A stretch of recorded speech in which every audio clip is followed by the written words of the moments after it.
In 1861, an important telegram was sent to General Pierre Beauregard at Fort Sumter that ignited the war between the states.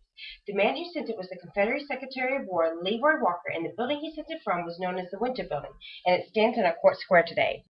Before Walker was Secretary of War, he was a defense attorney with no military experience whatsoever.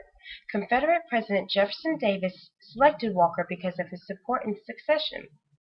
In fact, Walker was offered a job to be a representative in Europe, which he eventually accepted.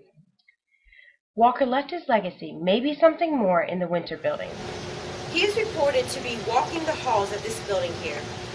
One man who is an attorney reported seeing a strangely dressed man walking down the hall. The attorney didn't recognize the man as a co-worker, so he followed him.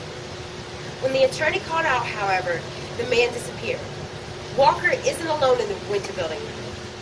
It is believed that when French explorers and Spanish conquistadors came through, they brought smugglers with them. The smugglers would bring African slaves and other contraband with them into the city by way of underground tunnels. Rumors persist that these underground tunnels still exist today. There's a local story of a slave who ran. The slave hid in the tunnels for days trying to elude his pursuers. But when he finally came out, they spotted him. The slave quickly returned to the tunnels. The men who had been pursuing him wanted it to be done, though, so they bricked up the entrance, closing the slave in, effectively killing him.